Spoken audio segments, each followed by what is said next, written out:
Hi genius, எல்லோரும் எப்படி இருக்கீங்க? நம்ம எல்லாருமே கம்ப்யூட்டர் யூஸ் பண்ணுறோம். இந்த கம்ப்யூட்டரில் இருக்கிற காம்பவுண்ட்ஸ் எல்லாமே அது ரொம்ப முக்கியமானது. ஒரு பிசி பில்ட் பண்ணுறோம் அப்படின்னா அந்த பிசியில் இருக்கிற காம்பவுண்ட்ஸ் ஒவ்வொன்றும் ஒவ்வொரு முக்கியத்துவம் வாய்ந்ததாக இருக்கும். இதில் பார்த்தீங்கன்னா பவர் சப்ளைன்னு ஒன்று இருக்குது, எஸ்எம்பிஎஸ் நம்ம சொல்கிறோம் இல்லையா? இந்த எஸ்எம்பிஎஸோட முக்கியத்துவம் என்னங்கிறத நம்ம கொஞ்சம் பார்க்கலாம் இன்றைக்கி. எஸ்எம்பிஎஸ் ஸ்விட்ச் மோட் பவர் சப்ளை, அதை பற்றி தான் நீங்கள் பார்க்க போகிறோம். நம்ம எஸ்எம்பிஎஸை பொறுத்த வரைக்கும் லைக் ட்ரான்ஸ்ஃபார்ம் தான். வீட்டுக்கு வெளியே இருந்தால் ட்ரான்ஸ்ஃபார்ம், அந்த ஒரு குட்டி ட்ரான்ஸ்ஃபார்ம் தான் சிஸ்டத்துக்குள்ளே நம்ம வச்சுருக்கோம். ஏன்னா சிஸ்டத்துக்குள்ளே இருக்கிற பார்ட்ஸ் எல்லாத்துக்குமே வந்துட்டு சேம் பவர் சப்ளை கொடுக்க முடியாது. நம்ம hard disk, RAM, processor, coolers இதெல்லாமே வந்துட்டு ஒவ்வொரு வோல்டேஜில் தான் ரன் ஆகும்.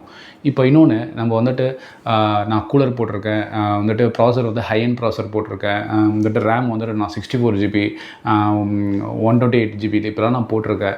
நீங்கள் இதெல்லாம் எவ்வளவு போட்டாலும் இதை எல்லாத்தையும் சேவ் பண்ணுறது, சேஃபாக பாதுகாக்கிறது எஸ்எம்பிஎஸ் மட்டும்தான். ஏன்னா இந்த எஸ்எம்பிஎஸ்லேருந்து போகிற பவர் தான் இதெல்லாமே ப்ராப்பராக ரன் ஆகும். எஸ்எம்பிஎஸில் வந்துட்டு நம்ம இந்தியன் ஸ்டாண்டர்ட் படி பார்த்திங்கன்னா இன்புட் வந்துட்டு 230 வோல்ட்ஸ் வந்துட்டு இன்புட் வருது. ஸோ அவுட்புட் பொறுத்த வரைக்கும் 12.5 இந்த 2 வோல்ட்ஸில் அவுட்புட் உங்களுக்கு வரும். நீங்கள் எஸ்எம்பிஎஸில் நார்மலாக பார்க்குறப்ப 2 கலர்ஸில் கேபிள்ஸ் மேனேஜராக இருக்கும். ஒன்று வந்து எல்லோ இருக்கும், இன்னொன்று வந்துட்டு ரெட் இருக்கும்.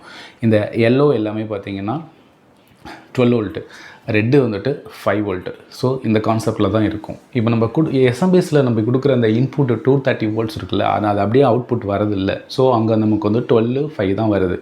ஸோ பேலன்ஸ் என்ன ஆகும் அப்படின்னா, இங்கேயும் அந்த ஃபிசிக்ஸில் அப்படி தான், அந்த தெர்மோடைனமிக்ஸில் தான் இங்கேயும் வந்து ஒர்க் அவுட் ஆகுது. ஸோ என்னென்னா இந்த பேலன்ஸ் இருக்குது இல்லையா, அது வேஸ்டேஜாக கன்வெர்ட் ஆகிடும். ஸோ இது ஹீட்டாக ஜென்ரேட் ஆகிட்டு அது வேஸ்டேஜாக போயிடும்.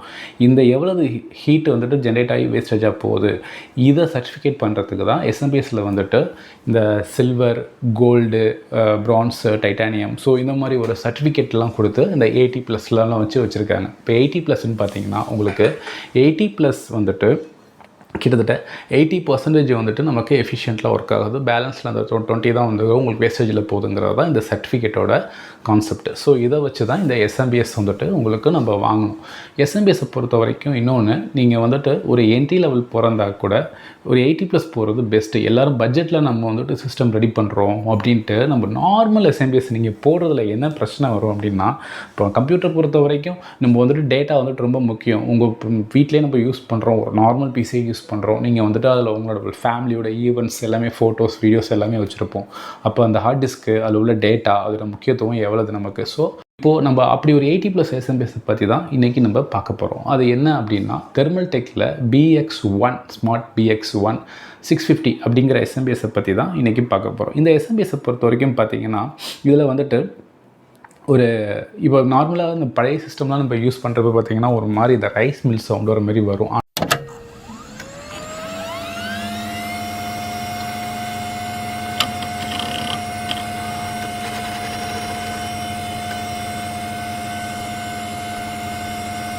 ஆனால் இப்போ வர எஸ்எம்பிஎஸ்லாம் அப்படிலாம் கிடையாது. நிறைய நாய்ஸ்லெஸ்க்கு வந்து ரெடியூஸ் பண்ணி தான் அவங்க வந்துட்டு பண்ணிகிட்ருக்குறாங்க.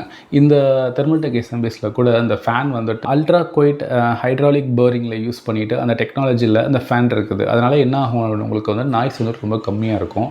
அட் த சேம் டைம் பார்த்திங்கன்னா இதில் இருக்கிற கெப்பாசிட்டர் இருக்குது இல்லையா, இது வந்துட்டு ஜாப்பனீஸ் டைப் கெப்பாசிட்டர் யூஸ் பண்ணியிருக்காங்க. உங்களுக்கு வந்துட்டு ஒரு எஃபிஷியன்ஸான உங்களுக்கு வந்துட்டு ஒரு எலக்ட்ரிசிட்டி வந்துட்டு உங்களுக்கு லேக் இல்லாமல் இருக்கும் அப்படின்னு சொல்லியிருக்காங்க. ஸோ அந்த எஸ்எம்பிஎஸ் என்னங்கிறது இப்போ நீங்கள் பார்க்கலாம். இந்த எஸ்எம்பிஎஸ் தான் நான் சொன்ன அந்த தெர்மல்டெக் எஸ்எம்பிஎஸ். இது வந்துட்டு 80+ பிரான்ஸில் வருது. இது உங்களுக்கு பார்த்தீங்கன்னா தெரியும். ஸோ இதுதான் அந்த எஸ்எம்பிஎஸ். ஸோ இதில் பார்த்தீங்கன்னா உங்களுக்கு வந்துட்டு கனெக்டர் பொறுத்த வரைக்கும் மெயின் பவர் கனெக்டர் பார்த்திங்கன்னா ஒரு 24 பின்னில் ஒன்று வருது. அப்புறம் ATXில் பார்த்திங்கன்னா 4+4 வந்துட்டு ஒரு பின் இருக்குது. அப்புறம் SATA 5 பின்னில் 6 இருக்குது. இந்த PCI நம்ம கிராஃபிக்ஸ் கார்டுக்குள்ள எக்ஸ்ட்ரா ஒரு பவர் கொடுப்போம் தெரியுமா, அந்தமாரி பின் பார்த்திங்கன்னா 6+2 வந்துட்டு ஒரு 2 பின் இருக்குது. அப்புறம் ஃப்ளாப்பி பின் ஆஸ் யூஷுவல் ஒன்று இருக்குது. நார்மல் 4 பின்னில் வந்துட்டு ஒரு 4 பின் இருக்குது. அதில் இது மாதிரி ஒரு எஸ்எம்பிஎஸ் போட்டு உங்களுக்கு ஒரு பிசி பில்ட் பண்ணோன்னா கீழே டிஸ்கிரிப்ஷனில் அட்ரஸ் கொடுத்துருக்கோம், ஃபோன் நம்பர் கொடுத்துருக்கோம். நீங்கள் வாங்க, வந்து ப்ரைஸை கம்பேர் பண்ணுங்கள். உங்களுக்கே தெரியும் எந்த அளவுக்கு நாங்கள் ஒரு பெஸ்ட்டாக ப்ரைஸ் கொடுக்குறோம் அப்படின்னு சொல்லிட்டு.